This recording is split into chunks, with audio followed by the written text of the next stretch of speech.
Hello, I am David Bulow, Director of Educational Programs at Proformative, the online community for corporate finance, accounting, treasury, and related professionals. I'd like to welcome everyone to today's webinar, The Evolution of the Planning Cycle to Enhance the Enterprise. With data growing at a rapid pace and data available from many more sources than traditional ERP, companies must think beyond their current process.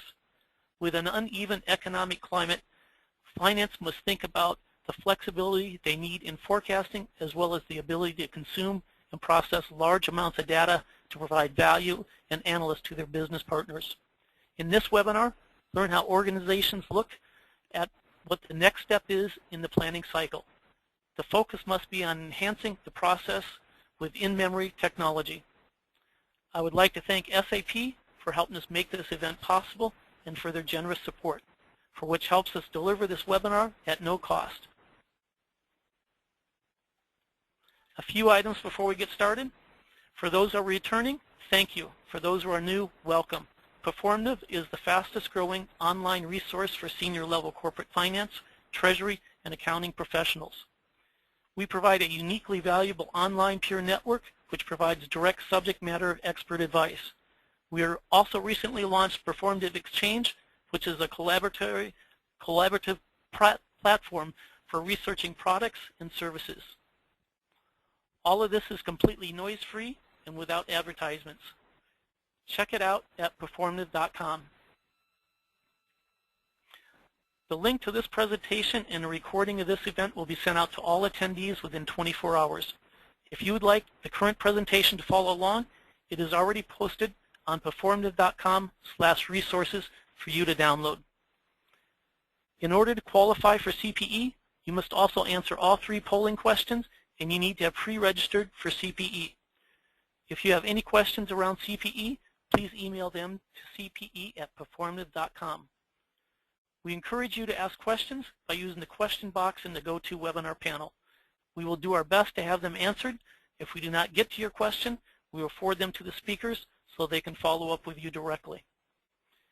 You will be asked to take a short, less than 1-minute survey at the end of the presentation. Please give us your feedback so we can bring you the best possible content and continue to improve. Our learning objectives for today are: learn how in-memory technology can work in a budgeting environment, understand efficiencies gained in the budgeting and forecasting process, and discover how reinventing your planning process might be the right choice of action. And now it is my pleasure to introduce our first speaker, Chris Pauxtis. Chris is presently a Senior Director with the Data Warehousing Solutions and HANA Platform Group at SAP, where he focuses on helping customers and partners drive value in the memory technology.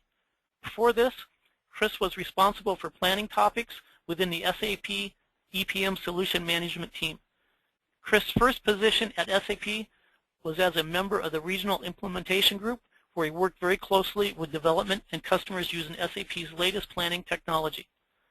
Prior to joining SAP, Chris worked at Bentley Systems as a data architect and manager responsible for business intelligence. It's with great pleasure I turn it over to Chris.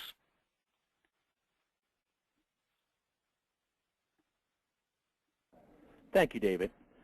So first we're going to talk a little bit about in-memory computing. And I really like this quote from Donald Feinberg, who really is one of the better analysts covering this space.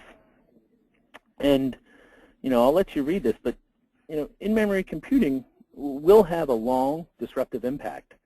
And it really is going to change the way not only the vendor's strategy, but most importantly, the way that customers have traditionally approached certain problems across, various spaces.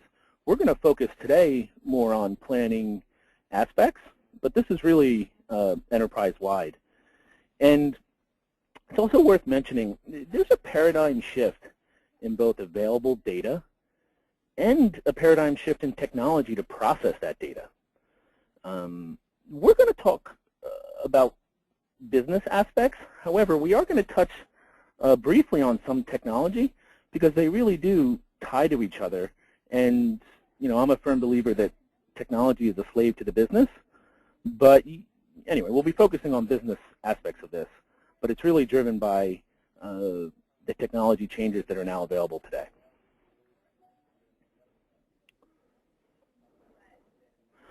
Okay, so in my past projects as a consultant and a customer, I was a consultant for many years, even before I was a customer, and there was always trade-offs in what we would deliver, and I want to talk briefly about some of these trade-offs. Probably first with simple, and simple to me means two things. Your agility, because the only constant is change. There would always be a new request, or if you built something, you'd have to change it because of like, hey, business changes. I mean, that's the only thing that remained constant is you'll have to change something. And also, another thing we see as a growing trend when I think of simple is self-service. And we actually see a lot of vendors putting in memory into client sides. But basically what I mean by self-service is you're not always going to an IT person to have them create you a report. You know, the way that you're going to interact with data and the way you're going to do planning and budgeting sessions in the future is actually, you can do it, some of it today, but more so in the future, is, you know, more of a self-service, more of a, you can guide the system, graphical UIs, natural language processing, meaning you don't have to know code, you just use simple language to tell the system what you want to do. Next, I want to talk about real-time. And probably the coolest example of real-time that I can think of is actually an online video game vendor, and they're based in Germany, and they actually have a game called Battlestar Galactica. And what they're doing is they're processing 5,000 events per second, and they're taking that data and they're saying, hey user who's playing the game, I want to give you an offer tailored to the way you're playing. What they used to do is, you know, people would sign up to play their game and they'd be playing, and then they might email them an offer a week later based off some analysis of how they played. Well, the chances of that user coming back weren't very good. In fact, what they found was if they could present something to that customer in real time, there was a great chance that they would not only look at it and read it, that they would actually take it. So again, just to be clear, in the past what they would do is analyze some data and make an offer to a customer that was playing their game. But today what they're doing is in real time analyzing, you know, how that user particularly is playing the game, and they might offer, you know, a laser or a rocket or a shield. It's not really important. I'm not even an online gamer. But the point is, because they were able to offer them, hey, a shield to continue playing or something of that nature, they found that they had a 20 to 30% increase in revenue because of that real-time offer. And, you know, basically that real-time offer was a result of real-time analysis of the data. And that's just, you know, every customer is going to have to see, hey, where does real-time make a financial impact, either to revenue or profitability? But, you know, it's possible nowadays. Another good example is broad. You know, in the news lately, you hear a lot about the NSA, and I don't even want to get into, you know, work they're doing with you know, many data types and big data. But probably a more, you know, just example that I think all of us can relate to is a recent presidential election.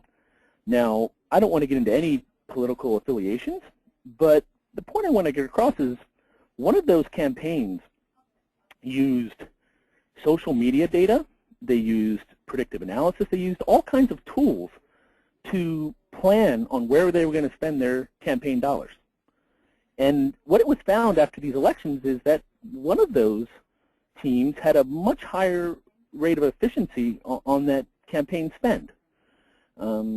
This is something that easily translates to the corporate world as well. We see chief marketing officers wanting to do heat maps of Twitter feeds based off what they're saying about their products, and then adjust a marketing campaign to address that in the particular area where they see comments coming up. Another example is, you know, deep, complex, interactive questions.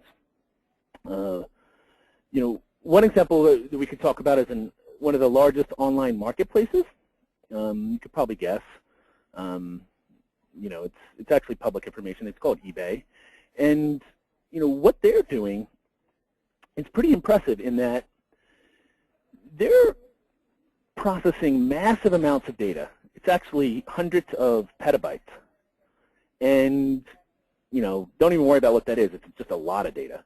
And what they're doing is they're increasing their ability to separate signal from noise and identify changes in the eBay marketplace. What this allows them to do is, increase insight, understand derivations, and understand their causes. So, one of the other aspects about all these different dimensions of data is you typically had to choose what you were going to deliver on.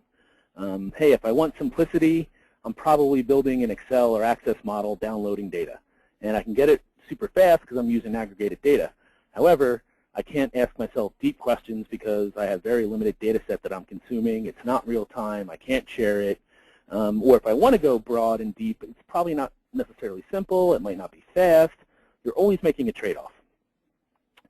And that's what we're talking about here with in-memory technologies. You don't have to make as many trade-offs at all. And this is really a game changer for a lot of companies in that simply just was not possible to approach problems this way, just a few years ago. So we're really living in a time of great change. Now, I want to talk about some other problems that we saw with my experience in implementing planning projects. I did a very large enterprise planning project at NASA for a couple years, and I saw this throughout various CPG companies, even when I was a customer. Whenever you do a planning project, you actually spend the first 30% or more, it's often much more, of the time just collecting data and getting it ready for your planning model. It has nothing to do with budgeting or planning. It's just collecting data, making sure it's accurate, reconciling it. Do I have the right customers? Do I have the right materials? It's actually amazing to me how much time was spent on that. And why is that? Well, the graphic on the left shows a bunch of servers, and this isn't a technical discussion, but at the root cause of that is you need to move data from one place to another. For whatever purpose, you have a transactional system over here where it's writing records. You might have a reporting system. You might have systems for different business units, different regional units, and all of this, what it creates is data mass explosion and really hard to deal with. So one of the things that in-memory allows is, hey, let's not replicate the data. Let's not have to do ETL jobs. Let's not have to do reconciliation. Let's not have to correct data because it didn't fit in this system or I didn't transform it correctly. A lot less confusion. And why do I mention IT involvement? Less IT involvement, because apps of the future really need to empower the business user to do more and more. And it has to get well beyond Excel and Access and tools like that. It needs to be enterprise-strong tools that allow the business user to make progress. And that's really where I believe in-memory it's going to have its biggest impact. So again, this slide, whoops, didn't mean, I think I jumped twice. Sorry about that. So again, I don't really talk about this left side, but what I want to talk about is those little blue circles or ovals on the bottom, and that's representing a typical enterprise transaction system where data is getting written. And in the past, there was always a load job to move that data to, somewhere to, aggregate it. And those little ovals were tuned for writes, and you moved it to another system that was tuned for reads. And fundamentally, you don't have to do that anymore. And I don't want to get all geeky, but because of what in-memory technology allows, you actually don't even have to copy the data. It can build virtual models that point to your existing data and then you can process that. And why is this super important? Because, in my experience, every planner, before and or after they did any kind of adjustment to any planning or budgeting scenario, they were doing reporting and analytics. Again, before and or after any type of plan or budgeting, analytics. Now, what does that really mean? Well, let's say they were building a quick model in Excel, or let's say they're using an enterprise planning tool. They're usually running reports, checking some things, making adjustments, then running more reports and things of that nature. Well, what if I could embed reporting directly into your real-time transaction system? What does this mean? Okay, we just talked about less redundancy, less data transfers, all of those things. But also, you're going to spend, and this is probably the most important part, is your time, your IT team's time. Everyone's spending time on value-added activities, not chasing down maintenance issues, performance issues. Did that load fail? And when you start to do those things, then you can start spending some more time on some advanced planning topics, which we're about to talk about. Okay, so I think it's pretty simple about removing redundancy. I think we covered that, and obviously that helps improve compliance if you don't have to make copies of the data everywhere. Now, removing latency, this is kind of a big one. Did some work with some large CPG companies, and CPG companies tend to plan on SKU level. I remember asking them, hey, why do you have to plan on SKU? Why can't we do this at the aggregate level? And they're like, hey, Chris, well, if I don't do it at the SKU level, what happens when, I look at the data at the group level and one SKU, minuses out another, meaning one SKU performed poorly, one SKU performed really well. So, I mean, this analysis, say, P&L, profit and loss planning and reporting really has to be done at the SKU level. But then when we complicate it, it has to be done, by customer. Or let's say it's a 12-month rolling forecast. Let's say they have, 10,000 SKUs. The Cartesian product of that alone is now a pretty big number. And when you run it to run jobs to say, adjust volume or adjust certain numbers, it may mean you went to lunch, hit the button and go to lunch. It may mean you hit the button and go to lunch in the gym. It may mean you hit the button and go home and check the number the next day. And the problem with that is your cycle times, meaning, say your cycle starts with building up volume, setting prices, moving product mixes. Then you want to do some solves to do some equations. It's basically algebra, but it's algebra on a large scale. When you can only do 1 or 2 cycles a day versus, hey, I can do 15 cycles a day, what does that do to my accuracy? What does that do to my bottom line? So replacing those batch processes is a pretty big deal, and that's possible now. Okay, the next topic I just want to talk about quickly is open up the value chain and engage beyond transactions. And we'll talk a little bit more about that on the next slide. I also want to mention things like driver-based planning, deep driver trees. If you're planning volume, what makes up volume? It could be your market share. It could be your percent of market share. It could be population in a given area that would consume products, for the total market share. You can really get deep in these things. And what I want to mention with driver-based planning is that if you have availability of the data, and the data is reliable, and the data is actionable, these are things you should consider in your planning process.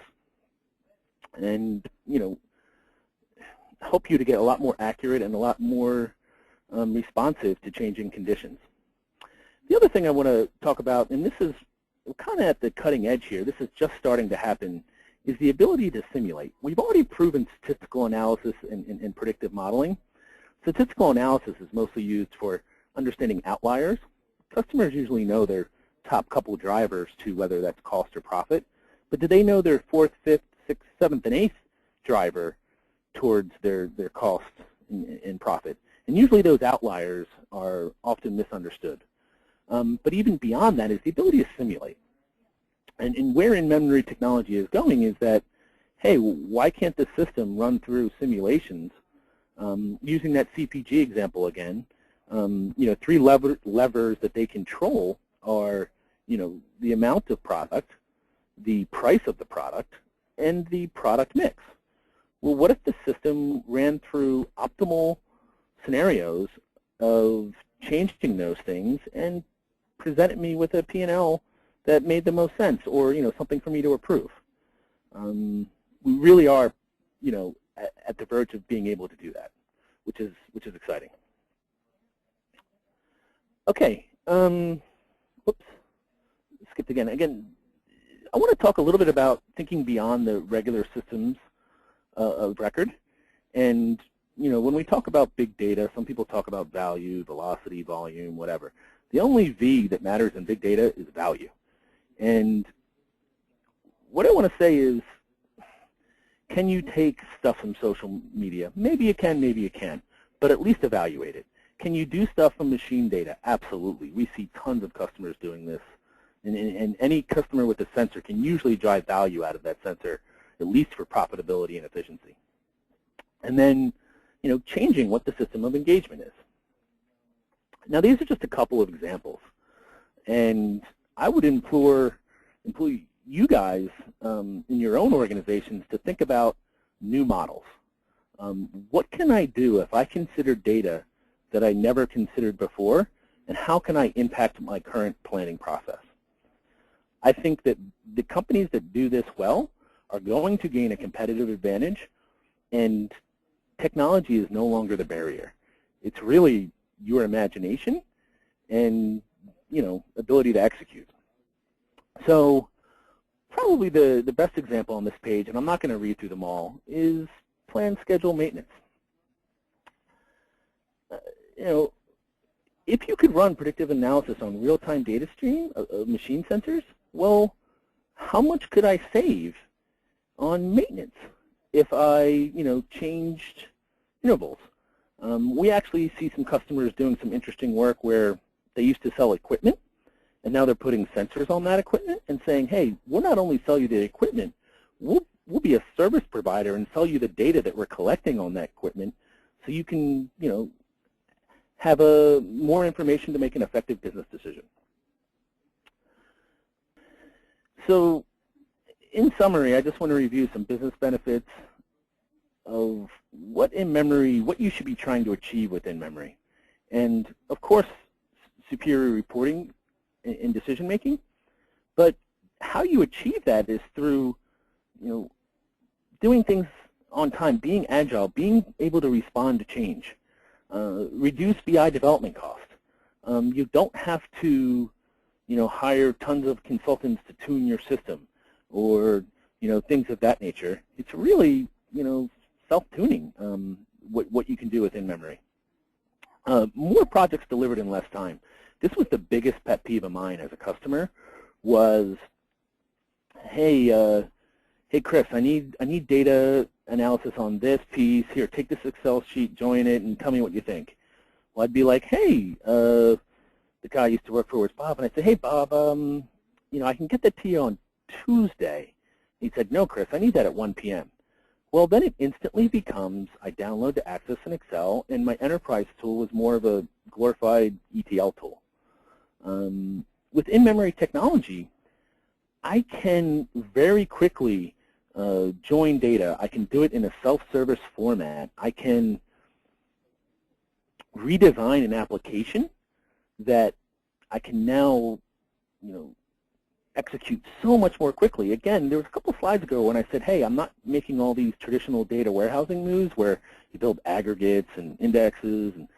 Well, every time you make a copy of the data, that means somebody has to touch it when you change something or you want to do something new. If that all goes away, your agility increases. Again, real-time rolling forecasts.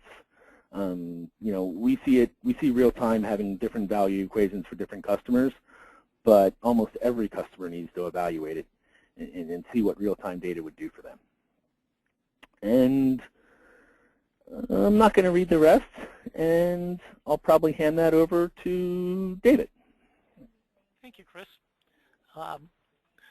We will now, in moments, launch our first polling question.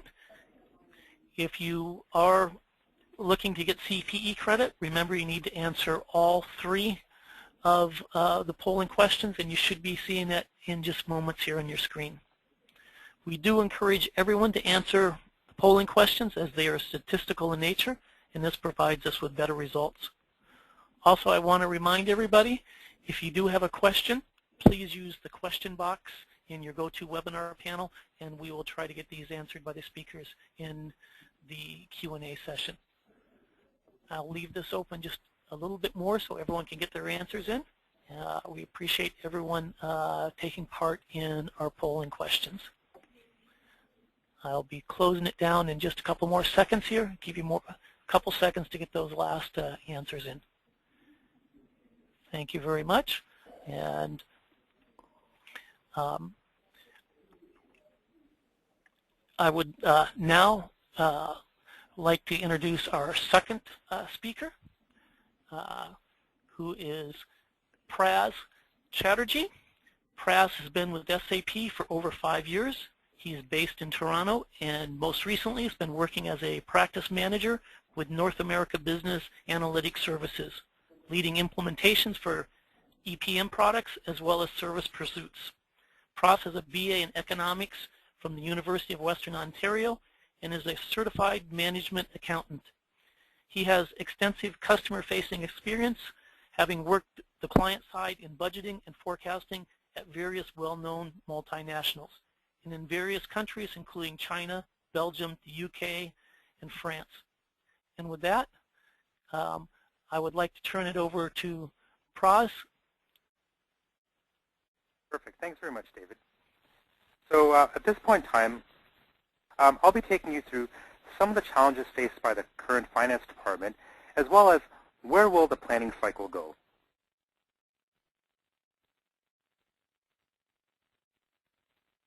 So based on a survey that was released last year, performance management projects are the highest priority on the CFO's initiative list for business analytics, and which is why we're having this discussion today, because CFOs see room for improvement in 2012 with regards to planning, budgeting, and forecasting, as well as 2013 when it comes to planning, budgeting, and forecasting. And the reason for this really is the fact that, well, part of the reason is effectively finance is spending most of their time aggregating and validating data. And this big growing big data problem that Chris talked about is exacerbating the problem. I recall in my day when I was a financial analyst, I think Chris illustrated the situation where he was asked for a result and he presented that he can get it in 2 to 3 days, and he was told that he needs to provide it now. And the goal of every finance department was always, whenever I came in as a financial analyst, was to provide value-added analysis. Well, I found that I spent less time doing value-added analysis and more time doing aggregations, marrying data, making numbers match so I can provide the analysis at a later point and not provide that analysis on a needed basis. Part of the reasons why these things occur is that, well, planning right now occurs on a scheduled calendar basis versus a right-time basis. And what I mean by that is most budgeting and forecasting cycles I have come across are very traditional in the sense that budgeting might start in August and end by September, at which point it's sent to the board, and there might be review cycles, at which point it might be finished by December or so. And then the first round of forecast starts on a monthly basis, and there may or may not be a rolling forecast, and then budget updates start every quarter and such. And again, these happen on very scheduled basis because of the way the processes have been laid out. The fact is that you can't, it's almost impossible to do your budgeting earlier or later because of the, the slowness of the system or rigidity of your technological processes. The other thing is that, that leads to the problem that financial analysts have right now, are that every day data volumes and varieties are increasing. We're not increasing the number of employees or the headcount in our finance department, but the number of areas they have to do analysis is increasing on a daily basis. Not just the transactional systems and the transactional data they're now doing analysis on for actuals, but everything within the system, such as other areas such as HR systems that they might have access to, ERP systems and such that they might have access to that have data that impact the business, as well as Chris mentioned, social media and the data that exists outside the enterprise, things such as Twitter and such that might give you good feedback in terms of the positive and negative reception your business is fading. LinkedIn discussion groups and such which might have feedback on your company and how it works and such, or your product. So there's all this data out there outside the current enterprise that really makes it a lot more time-consuming and difficult to analyze. The other thing is performance bottlenecks. They prevent planning at a detailed level. More often than not, planning occurs at a more high or aggregated level, and then when people ask for detail, that's when the detail is looked upon, and it takes time to go back into a transactional system to see, well, why do you have a vol rate variance, at a SKU level or whatnot, because that information again isn't available real time; it's available after the fact. And this delayed insight into information really slows down decision making and corrective actions. And the final thing is that, well, most planning tools don't suit the majority of business users. And notice I didn't say finance users, because I actually find that most business tools, well, most budgeting and forecasting tools don't fit the needs of the finance users, but they may feel they do because they have a lot of flexibility in Excel. But again, it doesn't give them the ability to provide value-added analysis to the rest of their business on a real-time basis in the way that Chris had described before as well. And again, this is because the mountains of data are growing, and we're not running different scenarios or potential scenarios to be better prepared for potential outcomes and such.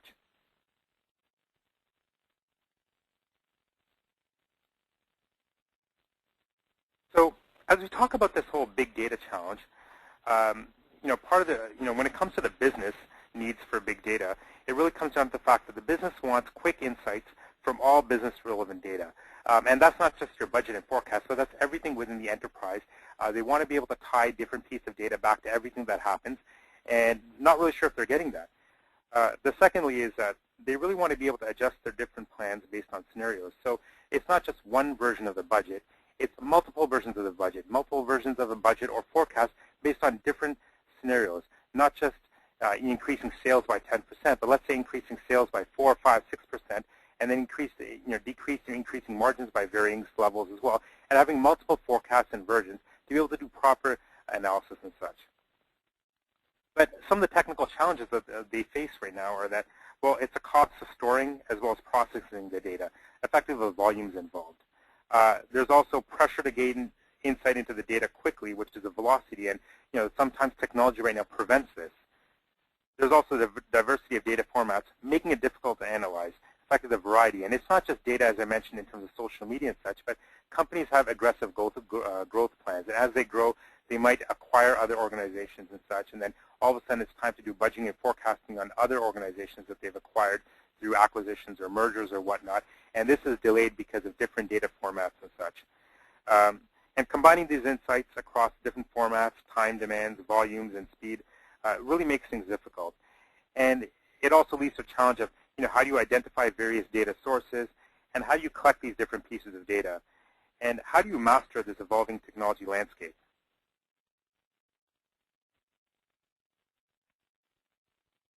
So let's talk about where the planning cycle will go. Well, in-memory enabled planning helps in speedy responses to enable dynamic forecasting and resource allocations. And how in-memory solves the problem is that, well, you can drive rapid consensus by quickly simulating what-if scenarios with multiple versions of plans and large volumes of data. I often found that in my days doing budgeting and forecasting, I never got to do an ideal budgeting and forecasting scenario. And the ideal scenario would have been lots of collaboration within the organization. So as I prepared a version of the plan, send it out to different organizations, whether it's different cost center owners, different HR, whether it's HR or operations or sales. Have them validate their pieces in a more collaborative manner. It was often restricted due to time and such, and it was almost often done in a way that, over the telephone or emails, just say, hey, I put in this assumption or that assumption, and just make sure you're okay with it. Enabling planning and forecasting applications based on real-time operational data combined with analytics. Well, how many of you right now plan at a more aggregated level and not at your transactional level of data? I'm guessing the majority, because we've often been told that it's not acceptable to plan at a transactional level, or nobody needs that level of information because it's not necessary for a budget. Well, I think part of the reason that's been said is because technology limits us from doing that, or did limit us from doing that. In-memory also solves the problem by giving you immediate access to relevant information and to the ability to react faster based on real-time information. The fact is that, as I mentioned, planning and forecasting right now occurs on a scheduled basis, and it's not fair to be able to say to the business that you have to wait till the first of the month when we get our actuals and tie that up with our budget and forecast to give you insights in the business. Between that time, there could be various, competitive gains made by your competitors or other impacts in the economy that you really need to be able to forecast and simulate quickly and marry up with your actuals so that you're providing true value-added analysis as a finance organization to your business partners. And finally, how in-memory solves the problem is make the impossible possible. Ask questions you were afraid to ask before due to technical constraints in getting the answers.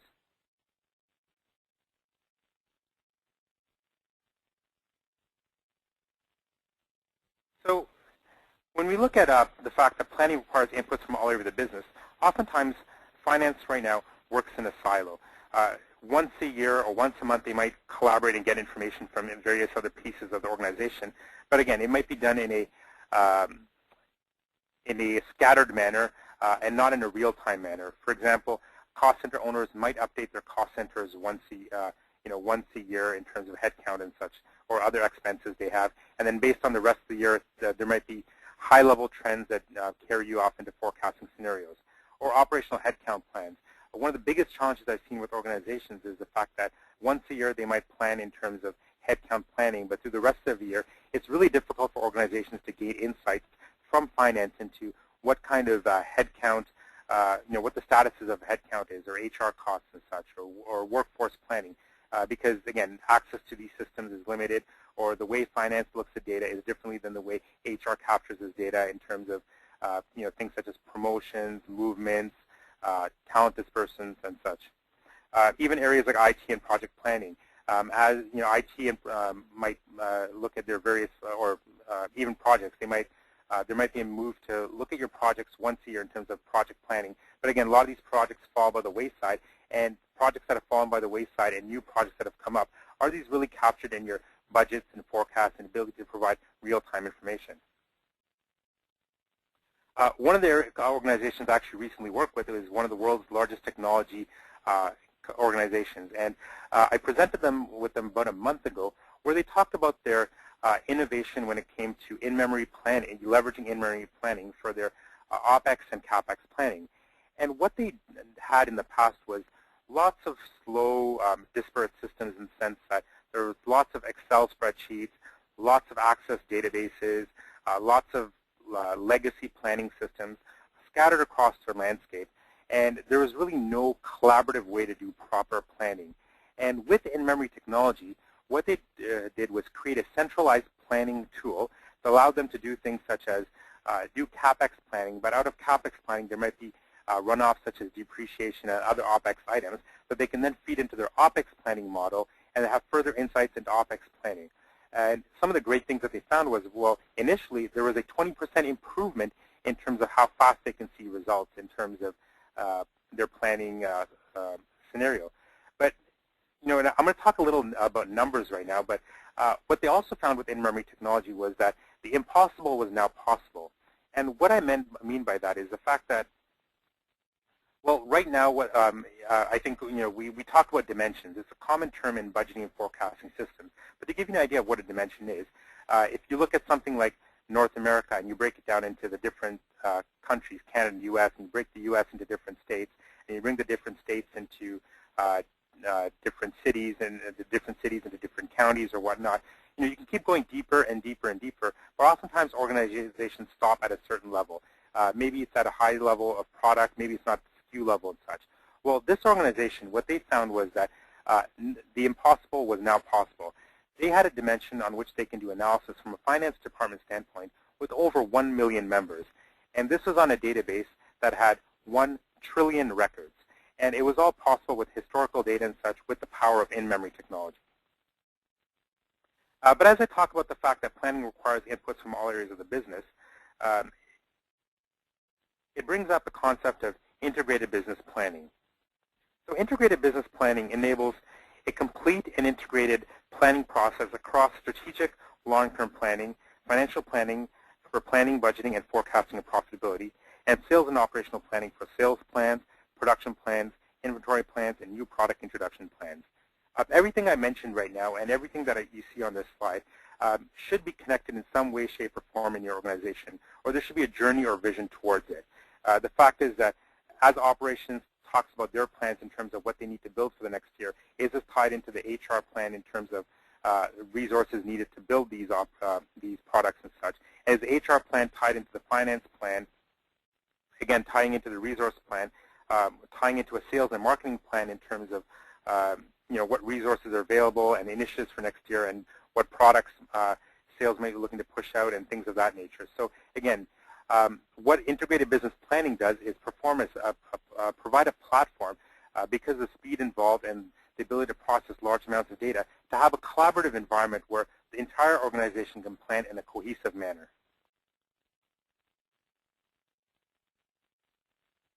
So as we look at further technology platforms to consider beyond just in-memory planning, the cloud, for example, is something that is brought that might make planning for you in the future a lot easier because there's less dependence on IT for hardware and such, and there's ready-made systems available for you to be able to do your planning, both in an on-demand or on-premise environment, so you can have a hybrid solution, as well as mobile platform. That's something that's going to be quite prevalent in the planning landscape coming along with in-memory planning, in the sense that traditionally planning has been a very desktop-based, in the sense that when people come to do their plans or review plans, it's done through the desktop. And that may still be done the way the finance department works. But oftentimes you look for collaboration from sales, for example. In my days in finance, I often found it a challenge to get sales forecasts because salespeople were always on the road, or they couldn't enter in their quota numbers or whatnot, or where they were targeting in relation to their forecasts and things of that nature. And you're always waiting for them, or it was done through email or verbal communication. Well, with mobile technology these days, you have the ability to see your planning reports as well as schedules on a mobile platform such as an iPad, and have the ability for salespeople or anybody who needs to collaborate with a plan to be able to input data as well as review data to be able to make the planning process exist beyond the desktop and out in the unwired world. So one other thing to think about is really the fact is that no more compromise. Working with planning solutions these days, even prior to in-memory technology, I often found that there was compromise. I think Chris earlier mentioned various areas where there's always been sacrifice and such, but I just want to boil it down boil it up to a higher level, where three areas I always find organizations have sacrificed on: performance, granularity, and accuracy. The number of times I've worked with organizations or have done budgets and forecasts myself, I can say that I honestly don't have a perfect marriage of these three areas. I'm always sacrificing in one or the other. One example I can tell you about is recently I worked with an oil and gas company that owned many rigs. And these rigs were in the sea. And these rigs were also joint ventures with other oil and gas companies. And what they had to provide was detailed OPEX plans to their joint venture partners so that their partners can go out and take these OPEX plans and add it to their own plans for their own purposes. And again, so it was a lot more difficult because traditionally OPEX plans are meant for within the enterprise. In this case, they had to plan it outside, provide this outside the enterprise. And what they found was that after doing their capital planning and their HR planning, and then tying this into their OPEX plans and providing this, it took almost a month to create this plan. And anytime there was even the smallest adjustment, due to the fact that there were various Excel reports and such, it took almost 7 days to go through and make one change. And this process went on and on and on. And in fact, even when the current season began, they were still working on their budgets. Well, their main pressing need was time. When they wanted to implement a planning tool, time was their key focus. So we were able to talk to them and implement a tool that was able to replace Excel as well as a lot of standalone databases to reduce cycle time from 7 days just down to a few hours. But the sacrifice they made because of the way technology was created, and again, this was a few years ago, was the fact that, well, they couldn't get the granularity they wanted because, again, because time was their main pressing need, they couldn't afford to have all the data from their source systems roll into their budgeting forecasting system and increase the amount of time it would take so they can compare to actuals and such. The second area was accuracy. They love the fact that in their ERP system they can run various assessments, meaning they can take their shared services cost centers and do allocations that would allocate to other shared services cost centers, and then to have those allocate back to other cost centers, and almost in a waterfall method, and then sometimes roll back up and have various modeling scenarios within their ERP. Well, this was something that unfortunately they had to sacrifice on. So while they got the performance, they weren't able to get the accuracy nor the granularity. I'll be meeting with them next week to talk about next generation planning, and I think they'll have a great, a big smile on their face when it comes down to the fact that with in-memory technology, everything that they sacrificed on will no longer be a sacrifice, and there's no more compromises involved. So when you think about in-memory technology, some steps to consider are, well, can you live with your current process? More than likely not, because your current process might work the way it is today, and it might work well for you, but think about whether you're being a true partner to the business, as well as if your competitors are moving along in a more reactive manner in terms of being able to do analysis, budgeting, and forecasting based on scenarios on a real-time basis. Can you really live with your current process at that point? Can you afford to change things? There's a cost involved to everything, but look at the ROI involved, and look at the fact that with solutions such as cloud technology, it might make this cheaper, and the fact is that in-memory technology also is a lot more reasonable now than it may have been at introductory stages. And finally, what can you do with all this information?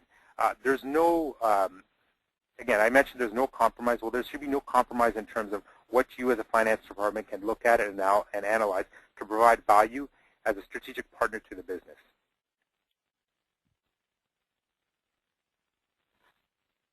So some takeaways, some things to do are, gain an understanding of in-memory technology through finance and IT collaboration.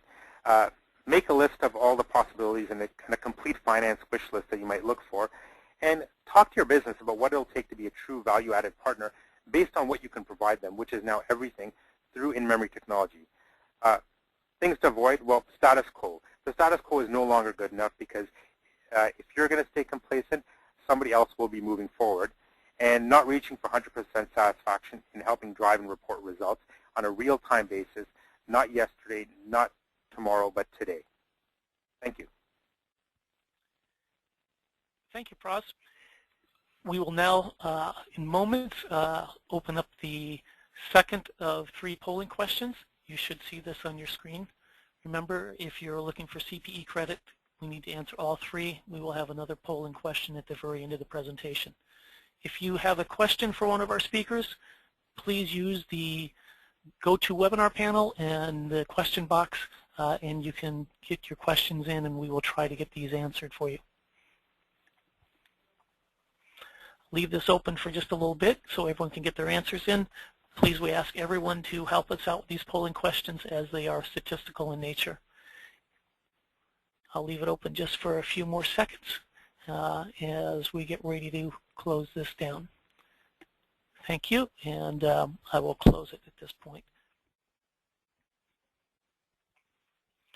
Before we transition into the Q&A, I'd like to share the results of our first 2 polling questions, and you should be seeing that just shortly on your screen here.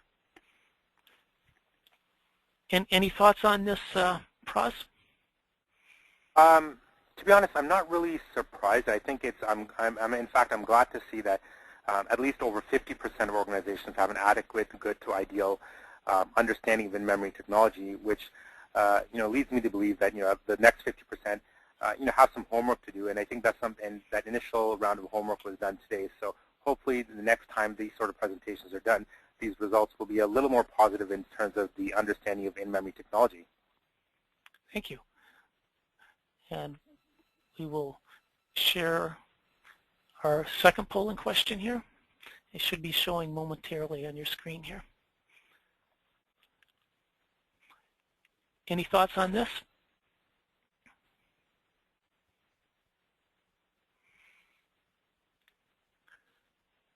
Okay. We will now move into the Q&A session. I'm sorry, I was muted on that last one, David. Oh, no worries. So moving on into the Q&A, did you want to make some comments on that real quick before we go to the Q&A? No, it's okay. Okay. Not important. First question came up is, could you explain how scheduled maintenance and upgrades are handled with respect to legacy systems? Sure. Would you like So, sure, I'll take a stab at that, and Pras, feel free to jump in. So, scheduled maintenance is pretty straightforward, I think. And systems are getting to the point where, that maintenance window really doesn't have to be as difficult in how you're patching things. And, scheduled maintenance should really be downtime for something major, like, say, a database migration or something. And patching really is gotten to the point where it should be done almost live, or, if you have to take production down, it's very minimal and quick. Most modern systems don't require those extensive windows. Okay. And this might be a good one for Pras. What are some changes in finance that in-memory can easily impact?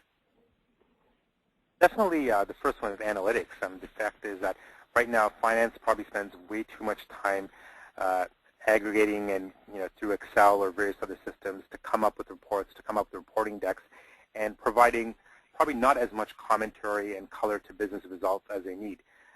With in-memory technology, the fact is with the speed of data and the amounts of data that can be handled, there's no reason why a finance department can't spend more time doing critical analysis on data, on businesses, on cost centers, on profit centers, on each line in their P&L, looking at the balance sheet to provide deep results and more forward-looking statements in terms of the direction of the business to their CFO as well as the rest of their business partner community. Okay. And the next question, maybe this is good for Chris, is can you access reports from your smartphone or mobile device using this Absolutely. technology?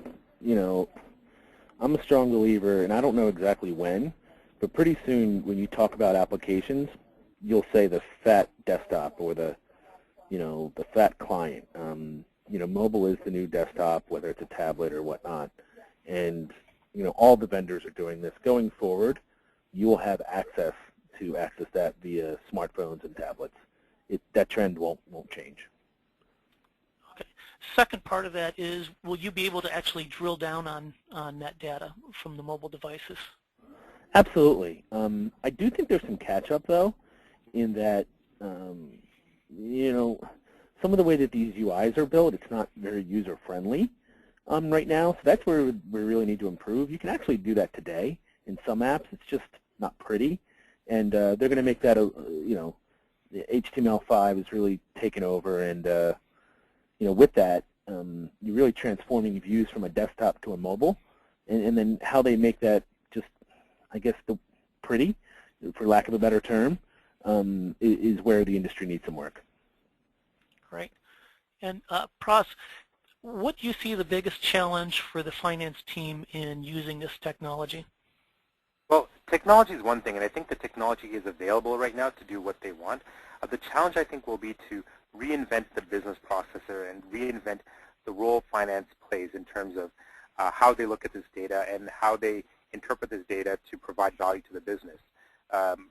Again, the technology is there right now, but it's really a matter of how finance will play with this data, and how they will, work with the business. For example, instead of working on budgets and forecasts on a scheduled basis, but you'd be able to do that on a real-time basis and change their internal culture to be able to provide these sort of activities. So I think it's more cultural than it is technical or business related.